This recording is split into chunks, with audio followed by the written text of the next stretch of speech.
오늘은 바스트 성녀 영성 26페이지 중간 부분을 살펴보도록 하겠습니다.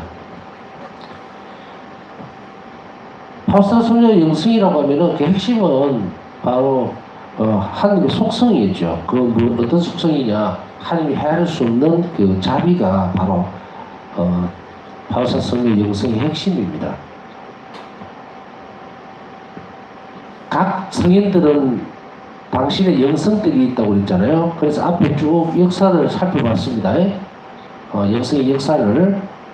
그래서 바스트 성녀는 그 말씀을 하시죠. 모든 성인들은 각각 한 가지의 특성을 드러낸다. 그런데 이제 여기에서 바스트 성녀는 당신의 영성은 뭔가? 그것은 한 자비를 드러내는 거였죠.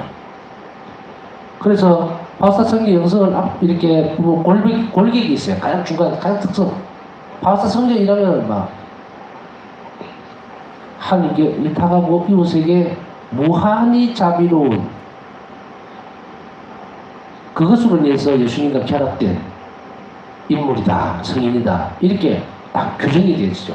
그래서 바스트 성녀 영성의 특징은 바로 헤아릴 수 없는 하나님의 자비입니다. 그래서 바스트 성녀가 똑같이 살아가요. 그래서 이 공생활을 통해서 복음에 보면은 공생활을 통해서 실제적으로 현대적으로 드러나죠. 현실적으로 병자들 직접 치유하고 만나고 이런 것들 그것도 있고 그 다음에 또 뭐가 있어요? 말씀으로 선포하면서 이 두 가지가 다 합쳐지지만 결국은 하나님의 자비를 드러내는 거였죠. 물론 예수님 당신 자신 전체가 다 하나님의 온전한 자비로 드러나는 존재였죠. 존재 자체가 자비. 그것이 이제 밖으로 드러나니까 말과 그리고 행위로 드러나게 되는데 이것을 그대로 끌어와서 그대로 이끌어와서 그것을 물줄기를 마치 여러분들 그 논에 보면 밭은 아니지만 논에는 물 대는 거 보신 적 있으세요? 여기 보면은 철에 가면 물 댄다 그러죠. 저수지에서. 그래서 한쪽에서 물이 이렇게 저수지에서 나오는 제일 첫 번째 논에서 물을 이제 구덩이를 파죠. 구멍을 내서 물이 들어오도록 수로로 만들어주고 그 다음에 그 수로에 물이 차면 막죠. 그리고 또 이걸 내려보내주고 이런 식으로 해갖고 그 다음 이렇게 해서 내려오면서 이 물이 논에 가득 차게 된단 말이에요. 그러니까 이거와 똑같은 거예요. 이 논이라고 하는 것은 바스트 성녀의 영혼이고 당신 자신을 지칭하는 거고 저수지는 뭡니까? 한없는 하나님의 자비였죠. 그러니까 그게 통로를 통해서 흘러 넘치고 다음 논으로 내려가고 이런 식으로 계단식으로 이렇게 내려갈 수 있도록 했던 비유적으로 표현하면 이렇게 드러내고 싶고 했어요. 그래서 바스트 성녀 영성 안에서 보면 한 자비는 어떤 식으로 드러나는가? 단지 보고 우리가 요리를 한다고 치면요. TV 방송에서 요리를 하는 걸 이렇게 보고 감자를 저렇게 쓰는구나 하고 눈으로 보고 이렇게 쓰고 이런 식으로 똑같이 하는 거예요. 똑같이. 내 방식이라는 것이 없이 새로이 변형시키거나 더하거나 이런 것 없이 바로 하느님에게서 드러나있던 그것들을 더 잘 들여다본 거예요. 예수님은 또 바스트 성녀에게 그렇게 교육을 시키셨죠? 어떤 식으로 교육을 시키겠어요? 내적인 교육을 시키는 거예요. 내적인 교육을 시킨다는 것은 예수님께서 나병 환자를 예를 들어서 바라보실 때에 어떤 마음이 드셨는지 또 그 나병 환자의 비참한 처지, 인간이잖아요. 인간의 그 비참한 처지, 병고에 시달리는 그 처지를 어떻게 당신이 받아들이셨고 그것이 당신 자비가 나가도록 움직였다는 거예요.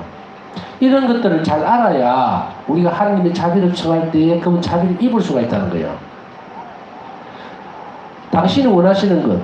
그러니까 쉽게 얘기하면 하나님 자비라고 하는 것은 이런 통에 담겨 있다고 치면요. 하나님에게 안에서 무한대로 있어요. 이것을 얻어내는 방식이 있어야 돼요.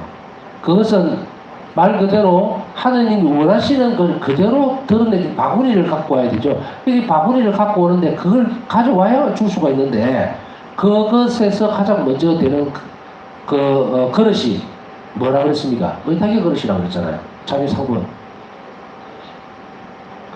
자비상분이라고 하는 그릇을 주는 거예요. 그래서 그 자비상분 앞에서 우리가 의탁이라는 그 정신을 보죠. 태도를 그렇게 함으로 해서 내미게 되는 거예요. 그래서 이건 저는 이제 자비상분 말씀드릴 때 했고, 의탁의 학교할 때도 쭉 했지만, 의탁의 핵심이라고 하는 것은, 의탁은 하나님 자비를 받아낼 수 있는 그 유일한 그릇입니다. 의탁이라는 건. 그렇기 때문에 상고는 의탁을 상기시키죠. 그래서 그릇이고 이걸 통해서 자비를 우리가 받을 수 있는데 자비의 신심의 네 가지 형태가 다 그래요. 의탁의 태도를 기본적으로 가지고 있어야 합니다. 예를 들어서 이제 그 의탁의 그릇이라는 거를 표현을 하다 보면 어떤 사람은 큰 그릇을 만들어 올 수도 있고 어떤 사람은 조그만 그릇을 가져올 수도 있죠. 그러나 어떤 형태로든지 간에 그릇을 가져와야지 소쿠리를 들고 오면 큰일 나요. 낭패를 보죠. 이것으로도 받을 수 있을란가 하고 가져가면은 은총이라는 것은 저는 물로 표현을 잘하거든요. 물이라고 치면 부으면 어떻게 돼요? 다 빠져나가죠. 그래서 하나님 자비를 입지 못하는 거거든요. 그럼 우리가 우리 삶으로 돌아왔을 때 우리가 늘 하나님 자비를 갈구하면서도 입지 못한다고 느꼈을 때는 어떤 부분이 잘못됐습니까? 답이 나오죠. 의탁의 태도가 없을 수 없다 이 말이에요. 그럼 그 의탁의 태도를 키워나가면 되겠죠. 자, 이렇게 이제 의탁의 태도를 키워나가는 것이 바로 파우사성의 영성 안에서 큰 또 다른 하나의 줄기를 보여주고 있습니다. 그것을 우리가 앞으로 가면서 점점 살펴봐야 됩니다. 우선 그래서 우리가 의탁하기보다는 의탁하는 것이 먼저인가 아니면 자비를 입는 것이 먼저인가라고 봐야 되죠. 보면은 자비를 먼저 입게 됩니다. 창조 때의 모습을 보면 우리가 의탁했기 때문에 창조된 거 아니잖아요. 우리 없었어요. 그죠? 무란 말이야, 물. 아무것도 없어. 없는 데서 만들어진 것은 시작점은 뭡니까? 하나님이 먼저 드러내놓은 자비예요. 자비 결과물이 우리 자신들이에요. 그러니까 우리가 하나님 자비 속성에서 나오는 그 자비에서 똑같이 모상을 닮은 것은 우리가 자비로운 사람이어야 된다는 거예요. 그렇기 때문에 이것이 점점 완전해져 버리면 우리가 이 땅에 이제 태어났죠. 세상에 태어나고 나니까 이제 세상 가운데에 소위 얘기하면 세상의 법칙이라는 것. 원죄 이후에 변해버려 있는 그 세상 가운데 딱 떨어진 거예요. 그러다 보니까 우리가 어떻게 됩니까? 이 상황에서 우리 자신이 하나님 나라를 갈구하고 천국에 가기 위해서는 점점 우리 원래 가지고 딱 태어날 때 자비로 태어났으니까 그것을 성장하면서 점점 더 키워나가야 되죠. 우리가 뭐 어릴 때는 기지개 차고 막 누워있다가 또 기다가 서다가 걷다가 이래 되죠. 그럼 점점 성장하듯이 우리의 영혼도 뭐로 자꾸 바뀌면서 성장해야 되냐면 자비로 뭐로 바뀌어야 된다. 누구에 대한? 이것에 대한. 그래서 이런 것들을 우리가 살펴봐야 되는데 이 하나님의 자비를 먼저 살펴봐야 됩니다. 우리가. 의탁을 먼저 한다는 것은 자비를 알지 못하는데 의탁을 할 수가 없어요. 왜냐하면 상대를 알아야 되거든요. 여러분들 생각을 해보세요. 내가 누구누구를 믿는다 혹은 그 사람에게 내 일신을 의탁한다. 사실 부부의 어떤 형태로 보면요. 이 부부는 서로가 환경도 다르고 가족도 다르고 다 떨어져 있던 태어날 때부터 전혀 모르는 사람들이 99.999%죠. 옛날에는 뭐 아예 태어나자마자 정략적으로 이렇게 결혼을 약속한 부부들끼리 그래갖고 시집 장가가고 그런 적이 있지만 그걸 제외하고요. 드문 그 경우고 시대적으로 대부분이 아주 모르는 상태에서 만나서 서로가 혼인이라는 약속을 하고 위해서 어떤 형태로 이루어집니까? 의탁하게 돼요. 서로가 서로에게 자신을 맡기게 되죠. 그게 부부단 말이에요. 가정을 이룬다는 것은. 그러려면 어떻게 됩니까? 상대를 많이 알수록 이걸 이제 많이 사랑할수록 많이 의탁하게 되겠죠. 다 맡기게 됩니다. 근데 사랑의 정도가 또 혹은 그 상대방에 대한 믿음이라든지 알미 부족하면 그 사람에 대해서 잘 모를 때 어떤 때는 이런 것들도 있을 수 있죠. 부부가 같이 살다 어느 날 갑자기 문득 이런 얘기를 합니다. 오늘은 네가 참 낯설게 느껴진다. 이런 거. 낯설게 느껴진다. 전혀 보이지 않는 부분들이 조금 나왔을 때 이 새로운 거란 말이에요. 낯선 게 아니고 저 사람에게 저런 것도 있었구나 하고 새로운 걸로 인식을 해야 되는데 그게 아니고 낯설다 야 너 좀 그렇다고 뒷걸음질 안 돼요. 그죠? 하나님에게 있어서도 우리가 지식이 늘어난다는 것은 지성적인 지식이 늘어난다는 것은 우리가 이 자비의 신심을 알기 이전의 상태와 지금 이제 배우면서 지금 현재 상태에서 하나님을 바라보는 시선이 어떻습니까? 바뀌었습니까? 아니면 낫습니까? 낯설어서 자비 신심에서 하나님 이렇게 가르쳐 주는데 이렇게 보니까 저런 모습 처음이니까 내가 낯설게 느끼고 거리감이 느껴집니까? 아니죠. 저런 부분들도 있었구나 하고 더 못해지죠. 못해진다고. 그것이 신앙 안에서 예수님을 알아가는 과정이죠. 만약에 우리가 여러분들이 교리 시간 때에 교리 교육을 6개월 받는다 치고 6개월 동안 얼마나 배울 수 있겠어요? 네? 정말 작은 부분밖에 못 배우거든요.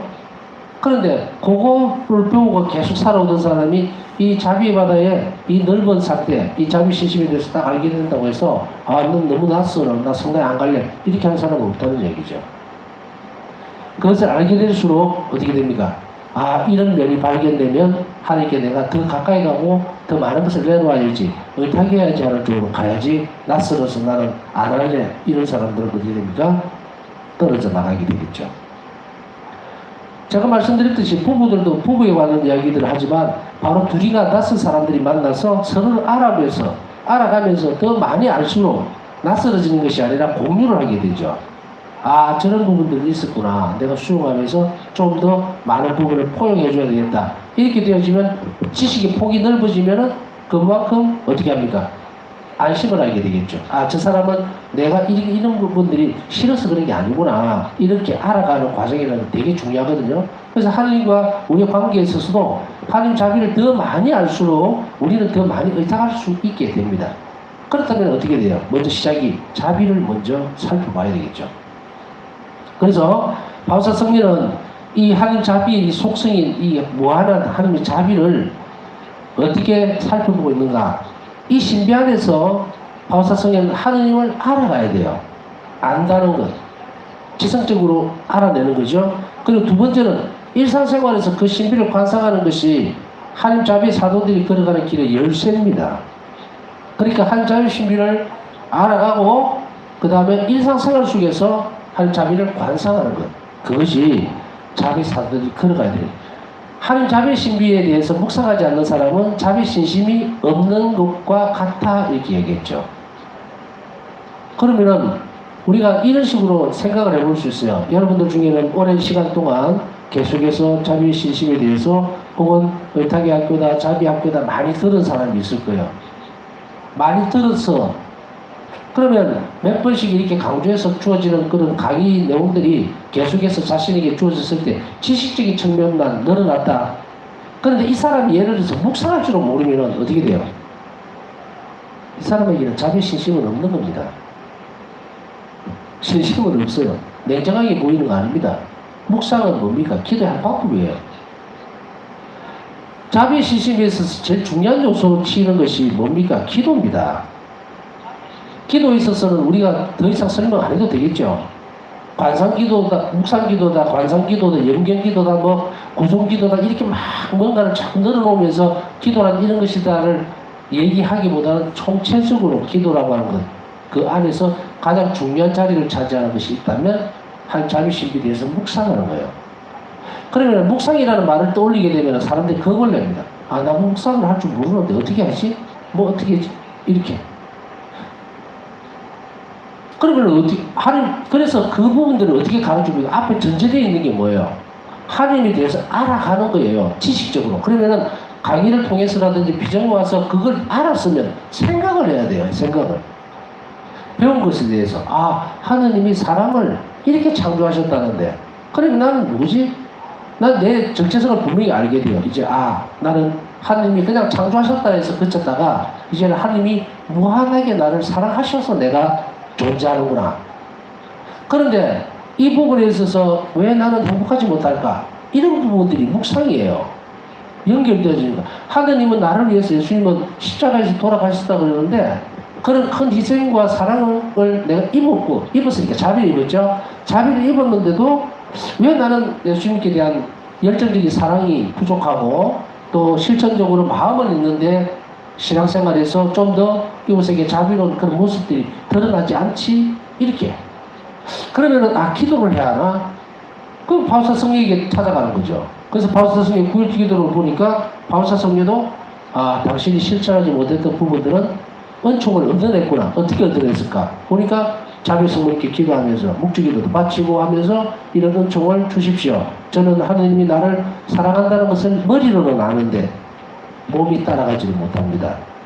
혹은 이해는 하는데 이웃에게 내가 막상 자비로우려고 하니까 부딪히고 또 낯설고 부끄럽기도 하고 이런 부분들에 자꾸 걸려서 멀리하게 되고 거리를 두게 된다. 이 부분들, 이런 것들이에요. 그러니까 그거를 하지 않게 해주세요.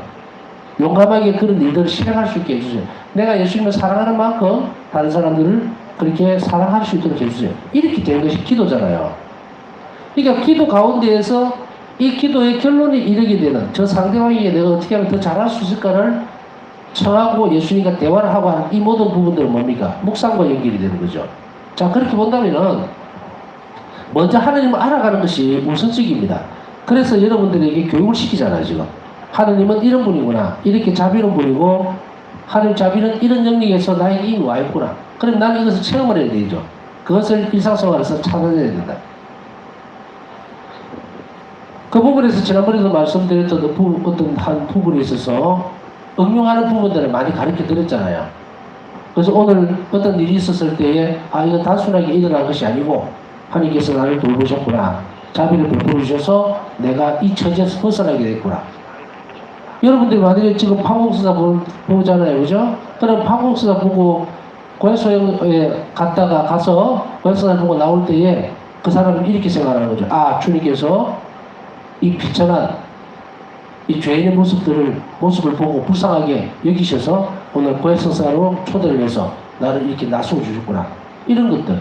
이것이 연결고리가 없으면 성사 효과는 안 드러나요. 불러들이시는 것도 하나님 원총이고, 그리고 그 상태에서 과연 내가 이 성사를 볼 수 있을 만한 자격이 있는 사람인가? 이 세상 인구가 몇입니까? 70억, 80억 되는 이 인구 중에 도대체 몇이나 고해성사를 볼 수가 있을 것 같아요. 너무나 대단하게 뽑히는 거죠. 우리가 보면은 뭐 퀴즈쇼라든지 아니면 TV 방송에서 이렇게 보면 뭐 하는 거 보면 뭐 10,000대1, 뭐 1,000대1, 5,000대1 이런 거 있죠.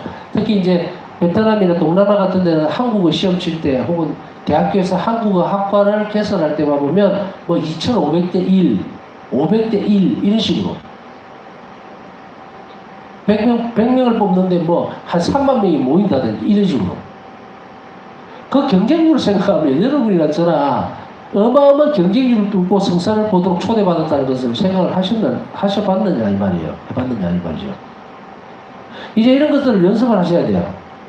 그래서 뒷짐지고 하는 나는 묵상도 못하고 뭐 아무것도 못하는 데가 아니라 일상적인 생활 속에서 살펴봐야 된다. 내가 오늘 영성치 할 수 있을 때 우리는 여러 가지 생각들을 할 수 있겠죠.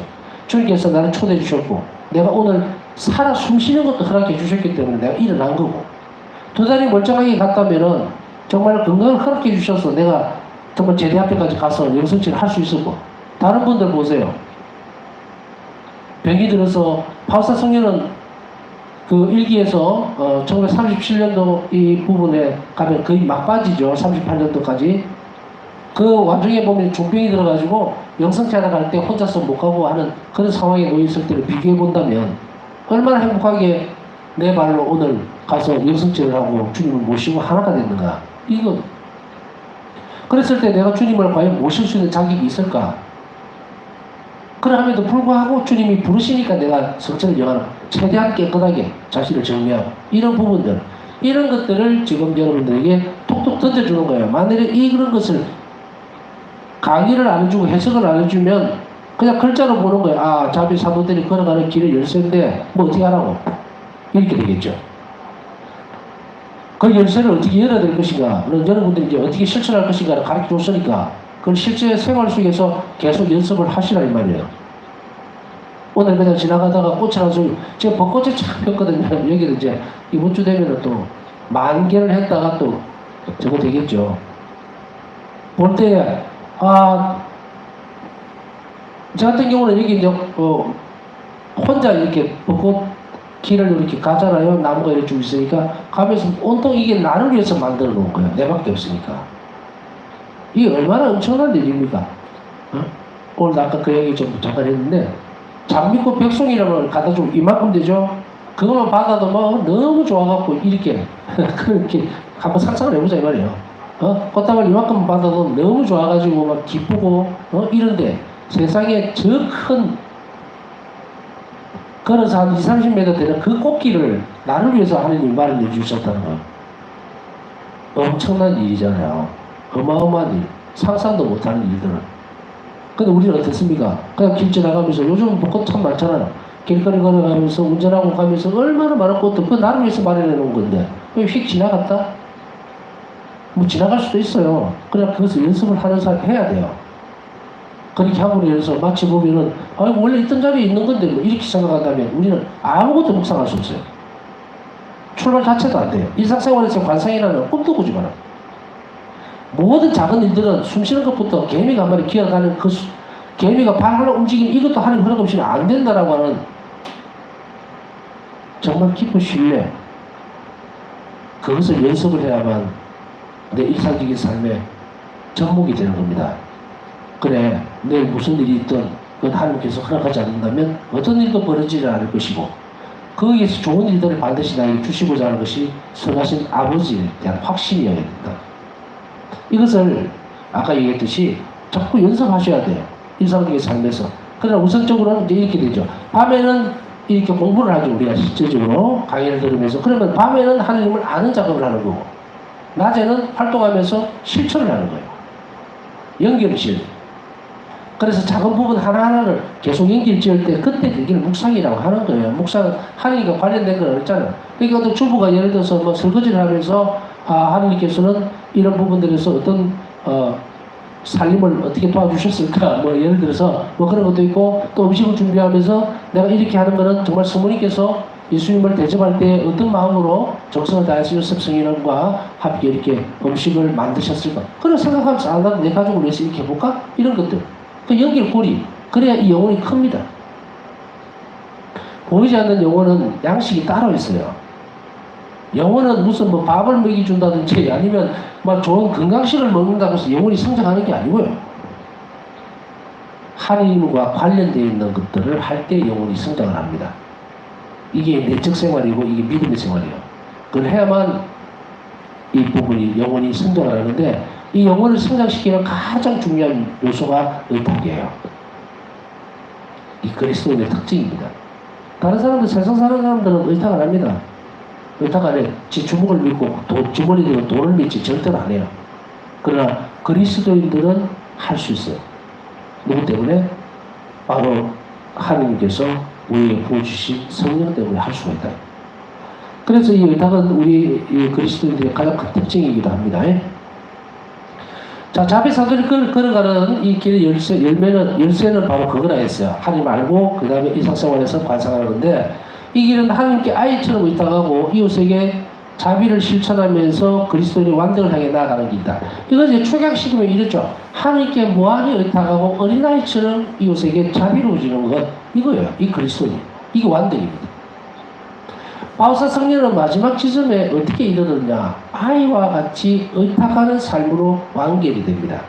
그래서 바울사 성령은 마지막 말년에 어떤 것도 걱정하지 않고 어떤 것도 두려워하지 않았어요. 왜냐하면 당신의 평생의 삶에서 의탁하는 법을 완전히 이끌어냈어요. 이끌어냈는데 그냥 우리가 볼 때 의탁이라는 것에 망점을 찍는 것은 아이와 같이 의탁하는 거예요. 아무 생각 없어요. 아이들을 보면은 아무 생각 없습니다. 물론 여기서 아이들에게 뭐 아무 생각이 없다는 이야기는 자신의 주관이나 이런 게 없다는 이야기가 아니고 모든 것들을 부모들이 해줄 거라고 하는 것. 그래서 이 아이들은 그냥 뛰어놀고 즐겁게 지내는 지 생활에 그 삶에만 집중을 해요.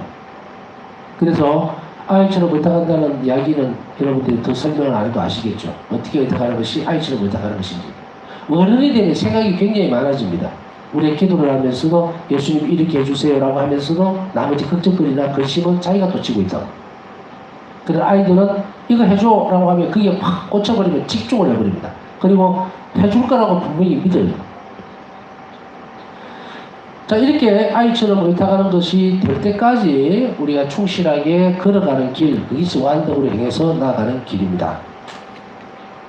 자, 그러면 먼저 하나님 자비 신비를 아는 지식. 알아야 뭐 면장을 해보는다는 말이 있잖아요. 알지 못하면은 우리는 하나님을 사랑할 수가 없어요. 알지 못하는 사람을 우리가 어떻게 믿습니까? 알아야 된다. 알미라고 하는 것은 가장 전제되어지는 부분이에요. 그런데 이것을 하나님 자비 신비, 하나님 자비라고 하는 것이 신비예요. 왜냐하면 하나님에게 관련된 것은 전부 다 신비로움입니다. 이 신비라는 말은 우리가 알아간다라는 표현을 쓰지만 드러내주지 않으면 우리가 몰라요. 그래서 무슨 채집하듯이 혹은 책을 많이 읽고 과학 서적들을 많이 읽어보면서 뭔가를 개발한다고 생각하면 틀린 말입니다. 하나님 지식을 알아간다는 말을 뒤집어 놓으면 하나님께서 보여주시는 영역, 계시죠. 열어주시는 그 영역을 내가 이해하고 수용하는 거예요. 그래서 연구를 해서 깨달음을 얻는 거하고는 다른 문제입니다. 알게 되는 것이라고 표현을 하는 게 맞아요. 깨닫는다는 말을 자꾸 쓰다 보니까 뭔가 우리가 이 용어들이 좀 애매하기는 합니다. 돈을 깨친다. 자기가 무슨 뭔가를 해서 우리 자기 스스로 안에서 뭐가 나오는 것을 이야기를 하는 것 같이 보여요. 깨친다는 것이. 그러나 우리가 하느님을 안다라고 하는 것은 부어지는 지식이거든요. 우리가 뭔가를 아까 얘기했듯이 연구하고 이렇게 해서 취합시켜갖고, 야, 내가 이게 알아냈다. 이게 아니고 부어지는 지식이에요. 그렇기 때문에 신비입니다. 한 자비는 특히 이 신비이기 때문에 이 지식을 알아가는 것은 알아가는 과정은 노력이에요, 우리가. 그래서 알아가는 것이라고 표현을 쓰는 거지, 우리가 아까 얘기했듯이 무슨 석학캐듯이 캐서 하나님을 나 더 많이 알게 된다. 이렇게 할 수 없는 거라는 거예요. 토마스 아퀴나스 성인이, 그런 일화가 있잖아요. 토마스 아퀴나스 성인이 신학대전을 쭉 지으면서 이제 13번인가 그 다음에 마무리 작업을 하고 있다가 어느 날 뭐를 하게 됩니까? 하느님을 한번 딱 보게 되죠. 천하지간에. 그러고 난 뒤에는 이 연구하던 서적들을 다 밀쳐버립니다. 다 치워버려요. 왜 그러냐? 나는 하느님을 배웠다 이거예요. 한번 보면 끝나는 문제를 이렇게 방대한, 근데 그 신학대전 그 책을 보면 너무너무 정말 귀중한 책인데, 하느님을 한번 보면 끝나는 문제를 이렇게 어마어마한 양의 신학 서적을 적어가면서 하나님이 설명하고 있더라 이 말이죠. 그래서 그 결론은 안 납니다. 우리가 신학 서적이라든지 책을 아무리 본다고 하더라도 그 안에서 하느님을 알 수 있느냐면 알 수 없어요. 하느님을 알아간다라고 하는 것은 말 그대로 아까 얘기했듯이 가장 분명한 사실은 하느님께서 그 지식을 우리 안으로 부어줄 때, 부어주는 것은 영원히 그걸 빨아들이는 거예요. 쉽게 얘기하면 받아들이는 거예요. 그래서 자꾸 수용한다는 말을 쓰잖아요. 수용하면 이해를 하게 됩니다. 전체를. 그래서 이 부분들을 듣고서 머리로서 이해를 하고 가슴으로 받아들이고 이런 과정들이 있는데, 그런 것이 아니고 하느님에 대한 지식은 바로 성령께서 부어주심으로 인해서 그렇구나라고 하는 거예요. 그냥. 그래서 제가 자꾸 수용한다 또 아니면 받아들인다 이런 표현을 쓰는 겁니다. 인간은 세례 때 받은 성령의 선물, 그리스도인이죠. 즉 믿음이라는 초자연적 특성으로 인해 신앙의 다른 신비들처럼 한 자비의 신비를 알 수 있게 된다. 앞전에 의탁의 학교를 가르치면서 이 부분들을 한번 건드린 적이 있을 겁니다. 다시 한번 상기해 본다면 우리는 어떻습니까? 세례를 받을 때에 성령께서 부어주시는 선물이다 그랬죠? 그 어떤 선물입니까? 신망의 삼득이죠. 대신 더 우리는 없었어요, 원래. 근데 세례를 통해서 새로 태어남으로 해서 신덕, 망덕, 애덕이라고 하는 이 세 가지 특성이 부어집니다. 부어지는데 다 커서 부어지는 게 아니고 씨앗이 떨어진다고 얘기했죠. 그 씨앗이 세례 때에 톡 떨어지니까 이제 이걸 기점으로 해서 하나님을 믿게 됩니다. 믿게 돼요.